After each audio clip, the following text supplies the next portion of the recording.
the progressive prosecutors come in, Krasner, Fox in Chicago, Gascon in Los Angeles, and they go, let's just set up as many diversion programs, plea bargains, lower-level prosecutions as possible, because that somehow is going to make us not safer, Clay, more just. And we are paying that price. You know who pays it disproportionately? Minorities who live in high-crime communities. They pay the price of these progressive prosecutors.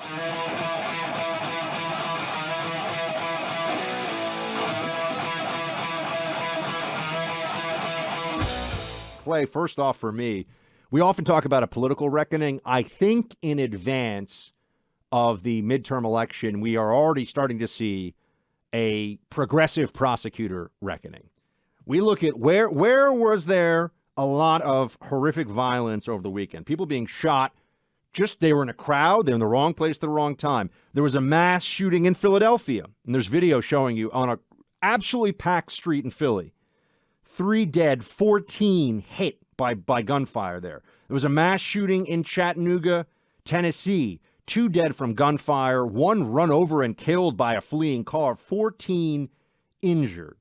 And those are just the ones that are getting the most attention from the press, but there were also mass shootings in Grand Rapids, in Phoenix, in El Paso, in, I mentioned Chattanooga, in Omaha, all over the country. What is one of the things that we can say that you find in common about so many of these shootings? They are occurring in places where criminal justice reform and progressive prosecutors have had their way for years. In a place like Philadelphia, for example, they last year hit their all-time murder record. In San Francisco and other places, the overall crime is through the roof. Theft, larceny, breaking and entering, all of this. I think, Clay, the American people have woken up to going soft on crime and acting like this is just our collective punishment because we don't do enough social justice in this country. I think people are fed up with it, in cities at least, all across America. Yeah, I think you're right. And the data is not complicated here. I think it's worth pointing out. We have seen a massive skyrocketing in violent crime since George Floyd in May of 2020. Anyone who is trying to argue for any other explanation other than we have demonized police is 1 billion% wrong based on the data at this point. I think this is important, and I think it needs to consistently be hammered home. We had Joe Biden address, was it Thursday of last week, 20-minute talk about gun violence. Democrats have painted themselves into a corner here because there is simultaneously a lack of enforcement of existing law and a demonization of police, which has led to a skyrocketing crime rate all over the country. And you are seeing that is a reflection these mass shootings are. Now, remember, we talked about this, Buck, and I think it's important to mention this too.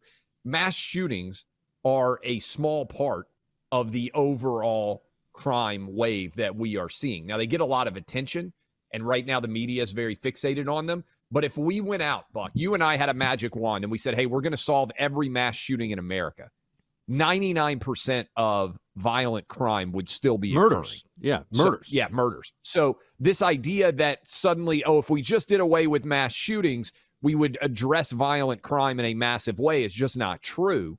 What we have to address is at the root cause of the violent crime. And I believe what's going on is police have been demonized to such an extent that they're not able to do their jobs. A lot of them have quit.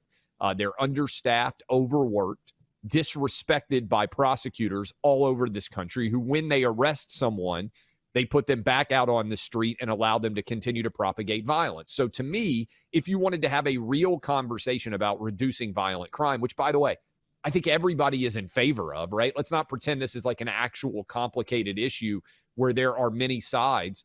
Then the solution to me seems pretty clear. You put more police back on the streets and you put violent criminals behind bars. We know this because that's exactly what we did in the early 90s, and crime collapsed all over the country. There's also the additional component here where we've talked a lot, Clay, about defund the police, which is a big part of this, right? Defund the police. But what about the prosecutors? Because if you're looking for a place where the criminal justice system can break down, and there's really no oversight other than people voting them out, right? You can up the number of cops on the street. You can use CompStat. You can actually deploy officers. That's what they have in New York City. But you can do database police and enforcement, and there's a lot of things you can do on a tactical level to try to bring crime down in certain areas.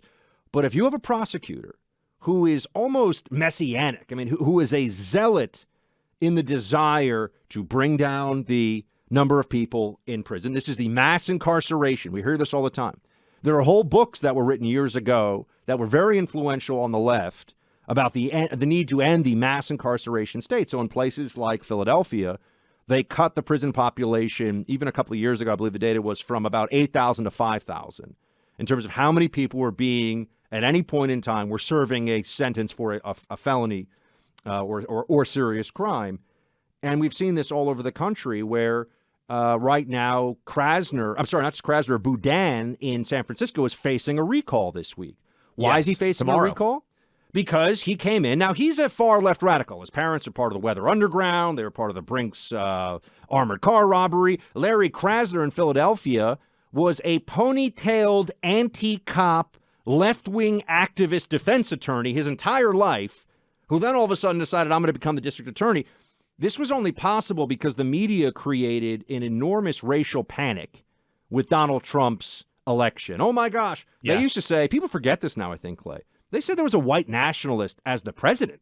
Not even that it was rising in general terms. They used to say Trump was a white nationalist. They created a racial panic.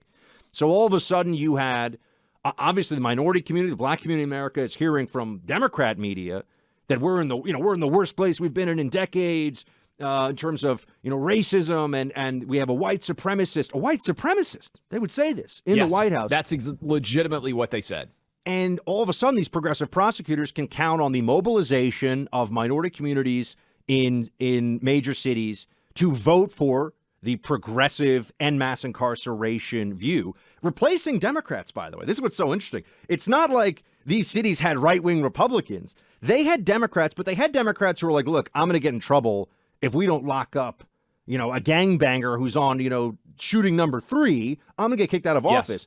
The progressive prosecutors come in, Krasner, Fox in Chicago, Gascon in Los Angeles, and they go, let's just set up as many diversion programs, plea bargains, lower-level prosecutions as possible, because that somehow is going to make us not safer, Clay, more just.